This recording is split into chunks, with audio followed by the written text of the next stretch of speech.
Hi, I'm Bernard Sheridan, the founder of Par Breakers Golf Academy and the host of the weekly golf instruction show, Breaking Par with Bernard Sheridan. So this week, what we're going to do is dive a little bit more into the mental game with our guest, David MacKenzie from Golf State of Mind. I'm sure that you'll enjoy this interview, and if you'd like to share it on social media, we would graciously appreciate that, because then that way we'll help grow the game of golf together. So here's our interview with David MacKenzie. David, welcome to Breaking Par. So glad to have you take some time out of your busy schedule to be with us today. And just want to take note that I love the background of where you are there. Well, thanks very much. It's my pleasure. Yeah, this is a little piece of the UK behind me. My wife surprised me while I was away on vacation, actually in the UK, and now I'm US based. So I have BBC Radio, and now I got this. So I'm that'll do the trick for now. A little bit of warm feeling from home. Exactly. Yeah. Exactly. Yes. So tell us a little bit about what you do to help golfers play their best. I help them get out of their own way. I mean, I started Golf State of Mind as a result of my own experience in the game, and I got to a pretty decent level, and I quickly realized that it was my mind and my emotions and how I felt that day that was pretty much determining how I played the game. So I started blogging, and I guess it's about 8 years ago now that I started blogging about my own experiences playing golf. I was a golf nut, you could call it, and it started resonating with a lot of other golfers, and I think a lot of other golfers felt exactly the same way as I did. But when you think about traditional golf instruction and the stuff that I guess about 10 years ago that you were able to tap into to improve your game, it was all physical. It was all, this is how to swing the golf club. This is all that matters, and here are the latest and best clubs to go and do that. And you only have to look at the handicap data for the last 30 years to realize that even though we've got all this amazing equipment now, we can all hit it like 10, 20 yards further off the tee. Most of us are not getting any better, and the average handicap hasn't fallen in the last 30 years. So it wasn't. Lots of other golfers felt exactly the same way I did, and so the blog started gaining more and more momentum, and I started delving more and more into sports psychology and NLP, and just really learning more about how the mind works when we're playing golf, and the best way to work on that side of the game in order to really get consistently improve with every round. Tell us a little bit about NLP and how that affects the game, and how you use NLP in your instruction. Well, NLP is just one little piece of how you can use your mind to associate a sense or associate something that can trigger a feeling of that you felt in the past, whether it's holding a crucial putt or hitting a great golf shot. The idea is that you can use what are called anchors and triggers to recreate that feeling on the golf course. And the way I would use it would be you can do it when you're on the golf course, and you can do it when you're off the golf course. The idea is that you think back, or just straight after a great shot, great putt, great swing, a feeling of confidence, and you really try to anchor that feeling with one of your senses. So it could be like a verbal trigger, a word. It could be a visual trigger, like the things that you were seeing at that time. Could be a sound, or it could be a touch. And so you'll notice it is being used quite a lot now by tour players, and so. I guess one of the most famous cases, and something that everybody asked about after the Open in 2010, was when Louis Oosthuizen had that red dot on his glove, and that was actually something that he'd been working on with his mind coach who asked him, when he was actually struggling with kind of concentration and getting in the zone during big tournaments, and so his mind coach and Louis worked on anchoring that feeling of concentration with a color, and the color that he most associated that feeling of being in the zone was red, and so he put a red dot on his glove, and when he was in the sort of, well, I guess he doesn't get much more intense than the final round of a major, and he was able to use that visual anchor on his glove to recreate that feeling of concentration and blocking everything else out. So those are a few examples, and a lot of players will anchor a good shot with a word, for example. It could be, a couple I like are beautiful or gorgeous. Only when you hit a good shot and you really kind of hang on to that that vision or that sound of that shot, and then anchoring it, and then in your pre-shot routine, just as Louis did with his red dot, you can trigger that same feeling you had when you hit that good shot.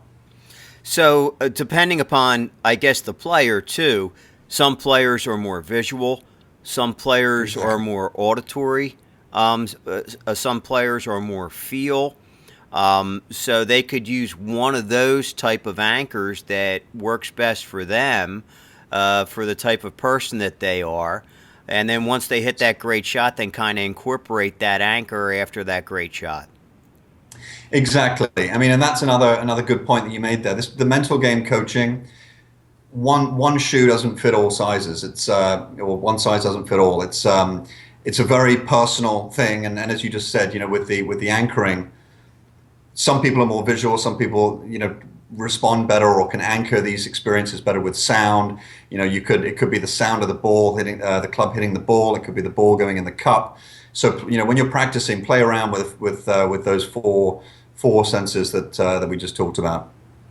Excellent. So, as the other things that you do, do you use imaging a lot in your teaching, or do you use?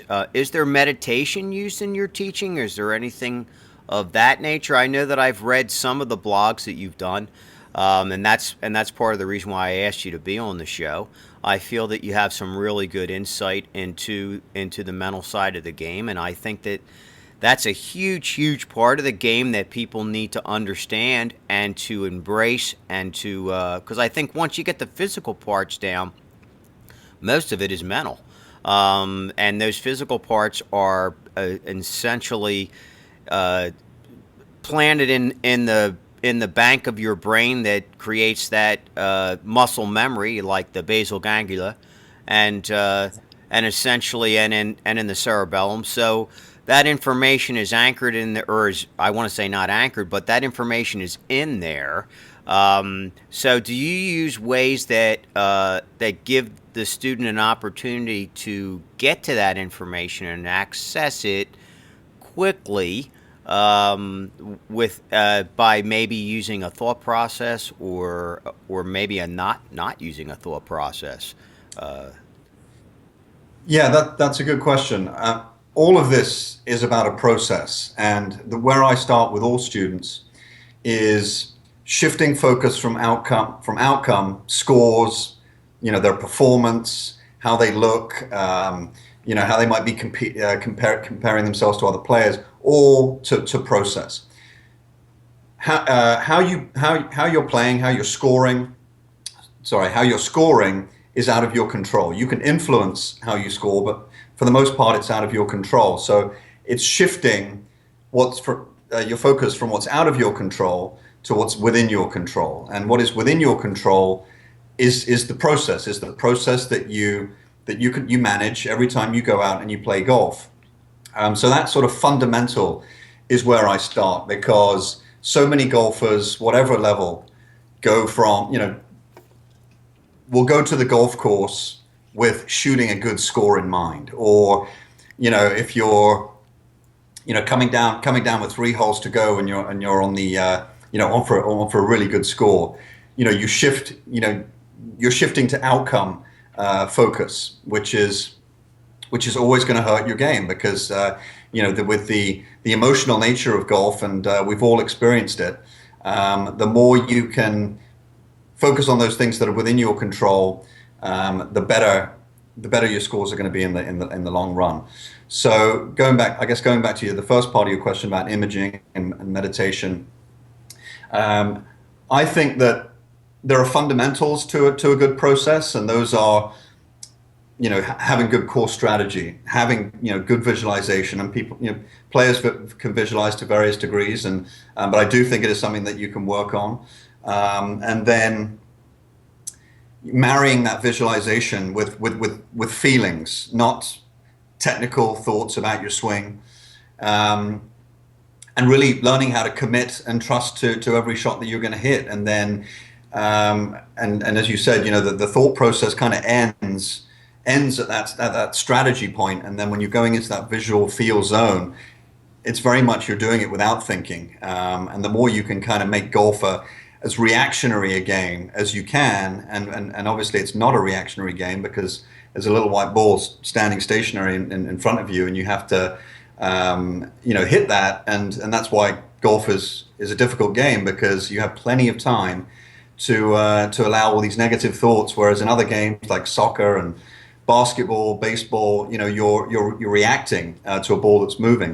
So what I mean by making it reactionary is seeing and then reacting to that imagery, and the more you can kind of do that, the more swing thoughts just can dissipate. And when I say this is a process, it's a process that you can get better at with every round that you have, and that's why even if you're not playing well, you can still get better at this process, and put yourself in a much better position in the long term by focusing on that. But yeah, so those are the sort of the fun. That's I guess the fundamental place that I would start is with a good process, not making it too complicated, focusing on just sort of 3-4 things that you can that are going to influence your shot, and making sure that you make those the goal for every shot that you hit.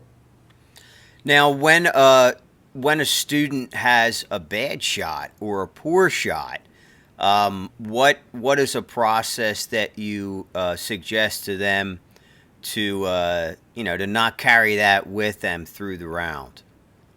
Yeah, I mean, I think that everyone deep down knows that the longer you hang on to these, those bad shots, and why did I do that? That's not me. I don't hit shots like that. Or then starting to analyze your swing when you're walking down the hole, or thinking things like, oh, what if only I hadn't 3-putted that, I would be on this score. And we all know that deep down that those thoughts are damaging.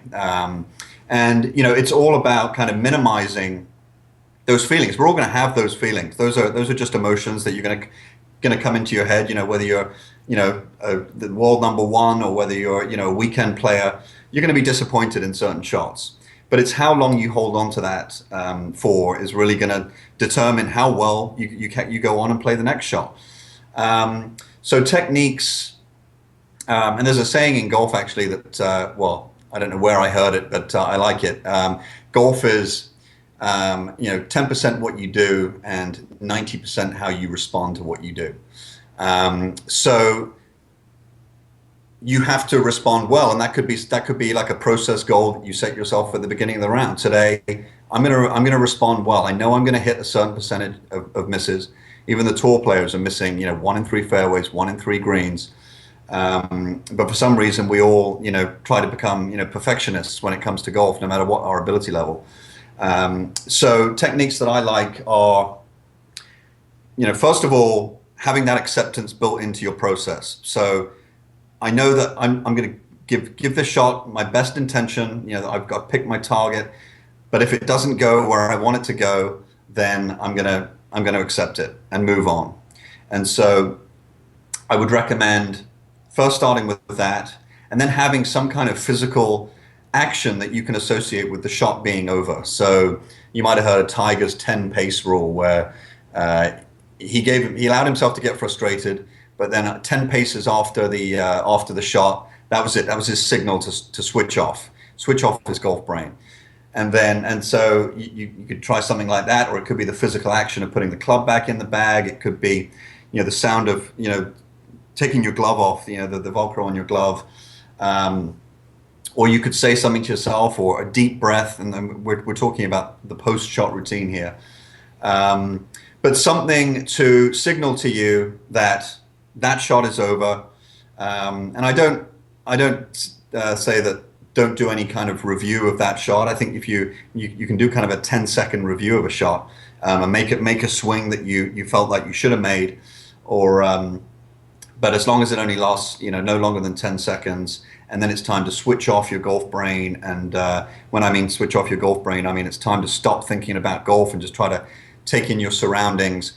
Make sure that you're staying calm, because the biggest killer of the golf swing, as you probably know, Bernard, is tension. And the more you hang on to those thoughts walking down the fairway, beating yourself up, that negative self-talk, the more tense your swing is for the next shot, and the more likely you are to hit another bad one.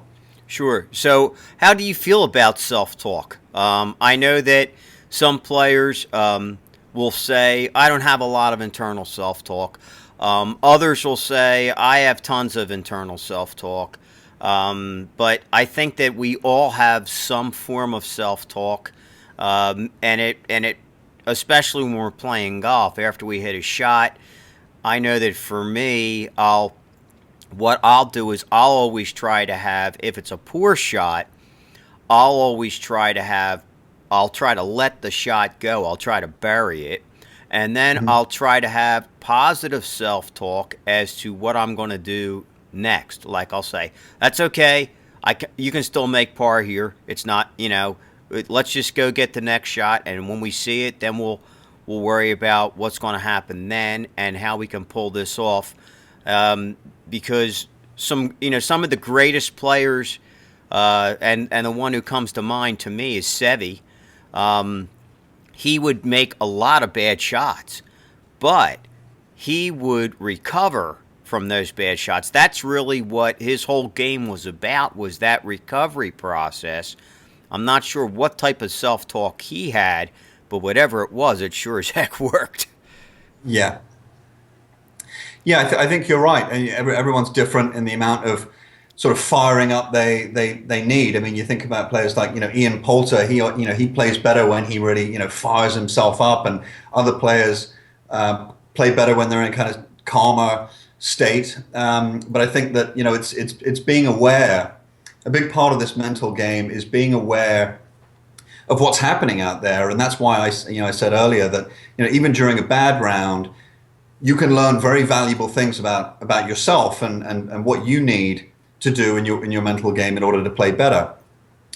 So when you're walking down the fairway and you perhaps you might be playing a really good round of golf, try to become aware of what sort of if you are having self-talk, what sort of inner dialogue you're having with yourself at that point, and what you're telling yourself. And when you're playing badly, be aware of what it is that's happening there as well. And so you can use this information, and a lot of when I do one-on-one sessions with a player, it's usually after they've played a game of golf, and we try to identify those things that were going well, what wasn't going well, and then focusing on those things that you're doing when you're playing well, and being aware of those things that you're doing when you're not playing well. And so you can kind of as a sort of natural process, understand more about what you need to say to yourself in those times where you need to pick yourself up, when you're feeling under pressure, or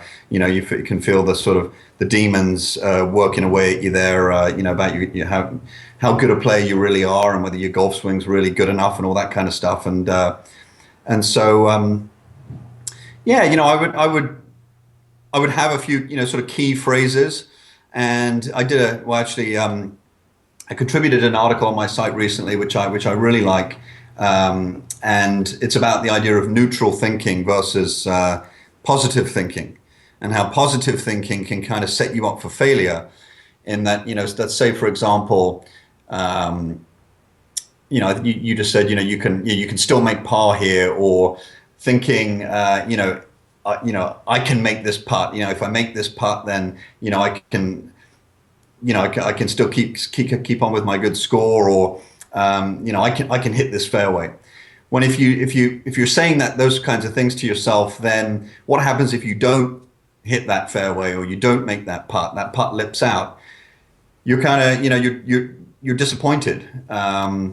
Whereas if you reframe your mind to being open to possibilities instead of expectations, and possibilities are kind of more in the present.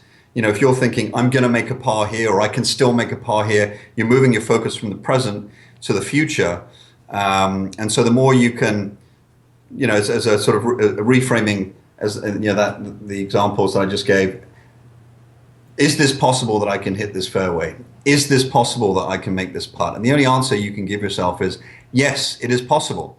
It's not, but if you don't make it, you weren't already kind of setting yourself up for that expectation or potential failure of not doing it. Well, that's a great pearl of wisdom. That if you do just have a positive thought, we can still do this, like you just said. What happens if you don't? So it's so as opposed to just being in the moment, addressing the shot that you have and doing the best that you can, and not worrying about what the outcome is going to be, as opposed to like I said, I can still make par here, and I like that, and I think that I should be doing that more than what I said I do. A lot of times, for me, a lot of times I don't really tell myself anything. I just kind of keep playing, and after it's done, I kind of say to myself, "It's okay. It's golf. There's going to be mistakes that are going to happen here, and it's just like life. Sometimes things don't go your way." So if they don't go your way, then you got to kind of just roll with the punches and not worry about it. Just keep moving on and just keep doing what you need to do. That little thing, which will be the next shot, all those shots are going to actually end up building your final score. So we should just focus on more what we got to do at this moment, as opposed to what will the outcome be when we do it. Correct? Exactly. It's process versus outcome again. I remember Rory McIlroy when he won the Open last year. He said that his goal for the final round was to stick to his process, and I think he had a 3-shot lead going into the final round. And you think about all the potential. I mean, we play. Most of us play at the weekend. And we have all these thoughts of what ifs and possibilities and going out there and shooting your best score. Imagine being 3 shots in the lead going into the final round of the Open, and what kind of places that your mind could go, and who's looking over your shoulder and looking at the leaderboard and seeing who's doing what and who's on a run and all that kind of stuff. He had to just stick to his process. The only thing that was in his control was each individual shot and sticking to the process of hitting that good golf shot. And he had no control over what the rest of the field was doing, or even in links golf, you think about all the bad bounces you get in links golf and the ball rolling off and down a slope, and you have no control over that. You choose, you do your best to make the decision about the shot that you're about to hit. You be smart about the strategy. You commit to it. And you accept what the outcome is, and you put the club back in the bag, and you walk off down the fairway and do it all again. Now, do you believe that if people do these kind of things outside the golf course, that it will help them when they're on the golf course? So, in other words, kind of live your life by the same mantras and not look so far ahead as to what's going to happen, like maybe in your job or on something that you're looking forward to happening or trying to make happen, but just work every day towards your final goal and work on what you need to do at this moment. The little things, take one step at a time, and then when you go back onto the golf course, do the same thing, and it'll help kind of make it a little bit more easier if your mindset is like that normally. Yeah, I think it's been said many times before that golf is a metaphor for life, and I think that's one of the reasons we love it, because you experience so many emotions, and it's essentially it's like a mirror for life, I think, and know, I think you touched on a few good things there. You know, I'm not saying that you kind of just stay in the present and hit one shot at a time and not have any real sort of goal in mind.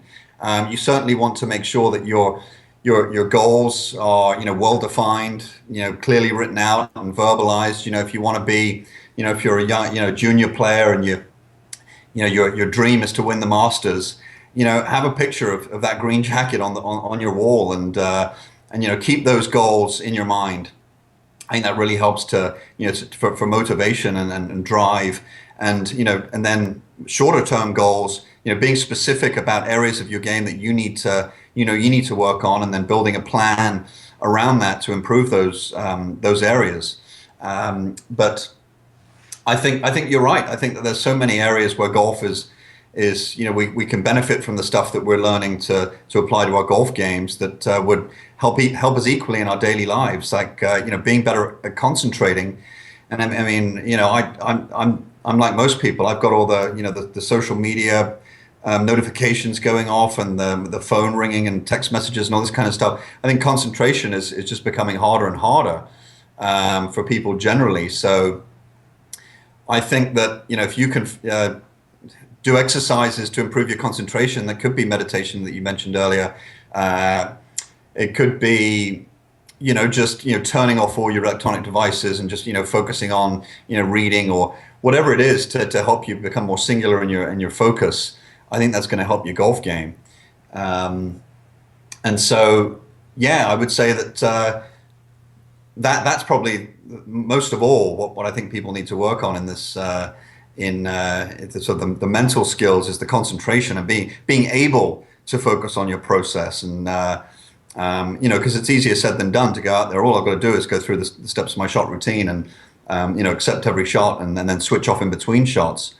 But that time in between shots, and I guess it's a bigger answer. But that time in between shots is where it's 90% of the game is in between shots. But most of 99% of golf instruction is on the shot itself. So you don't really get instructed on how to manage yourself for that 90% of the game. So that's really where it can be make or break. Is that time in between shots? Oh, absolutely. I mean, and I know that I think that a great example of a player who on tour who in between shots really takes his mind totally off the game is Freddie Couples. He doesn't talk at all. As a matter of fact, he's very adamant about not talking about golf at all in between shots with his caddy or with his playing partners, or or if he's in a pro-am, and unless they're, of course they're asking him questions, Freddie, how do I hit this, or whatever. But overall, he likes to talk. He's a sports head. He likes to talk about sports, and he'll talk about, hey, look at how Indiana did last night in that basketball game, or look at how Seattle played that football game last night, or something like that. So I think that for other players, or for the normal player, the average Joe, a lot of times when they're in their foursome every weekend, they keep talking about what they just did, or they'll have negative self-talk out loud. You stink, or something like that, and then their buddies will go, yeah, you really stink, and they'll, and you hit a great, and then sometimes they'll say, you hit a great shot, or things like that. But then they'll continue to usually talk about the game. So what's your take on the average player that's in that, normal weekend group that they hang out with? A lot of people like to play with the same people, or they have foursomes that they meet every Saturday or Sunday.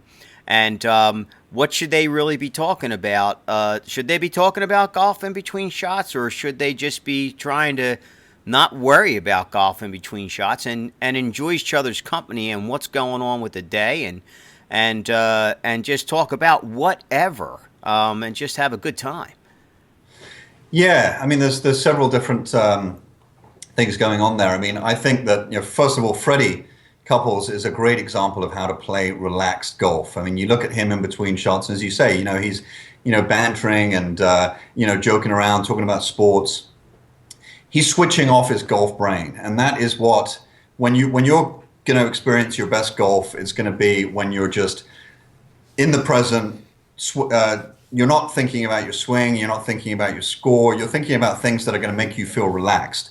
And everyone's different in what that might be. So, I've heard some players say that, and obviously if you're playing in competition, it might be slightly different to when you're playing, with your buddies at the weekend. I mean, obviously you're not going to zone off when you're playing with your friends at the weekend, but or zone out. I've heard of tour players and elite players say things like, I imagined I was walking down a sandy beach, or I was in a Paris in cafe, for the whole round, or Rory McIlroy said that he was humming that Adele song, and so different things for different people, but I would certainly experiment with places you can go. I mean, I remember Jesper Parnevik saying that he had like math problems that he used to solve in his head in between shots. Just anything to distract yourself from your performance as it relates to others, your golf swing, the upcoming shot. And if you have to talk about golf, I mean, or if you can talk about golf, but as long as it doesn't relate to anything that's going to create tension in your own game. But most weekend golfers, obviously they're extremely score focused. They're kind of playing ego golf as well, like comparing themselves to the other players or thinking about how they look in front of them. They'll be thinking about what kind of lie they might have in the rough if they've just hit it down there, or whether they're going to find the ball that's in the trees, or those kinds of things that are only gonna hurt you. They're only going to create tension and take you further away from what you really want, which is a good score. Excellent. Well, great advice, David, and I thank you so much for taking your time to be with us today. So we're kind of winding down now, but what I would like to do is, before we go, is just get some information about if someone wants to work with you, or if they'd like to read your blog and follow you. What are the best ways for people to get in touch with you who are interested in maybe in the future working with you, or just having the opportunity to read the things that you put out in your blog and things like that? Where would we go to do that? You would go to golfstateofmind.com. And there I've put together, it's a collection of 100, I guess it's probably like over 200 articles now. So yeah, I've been blogging for a long time about it, and I've got some great insight from, not only from just my own experiences of golf, but the players that I've worked with. And there's a lot of good stuff there. I'm on Facebook. It's facebook.com/golfstateofmind. I do one-on-one sessions via Skype and phone. And if any of the audience is interested, they can reach me on david@golfstateofmind.com. The mental game is I know it to be about, it's I guess a cliche now that it's 90% mental. I do believe that the technical side of the game is very important, but it doesn't explain why most golfers experience this huge inconsistency in their scores, and they don't consistently improve or play to their potential. So it's well worth looking into this area of the game, and golfstateofmind.com, you've got some great tools in order to do that. And if you can sum up for our listeners one pearl of wisdom that you can leave them with before we go, what would that be?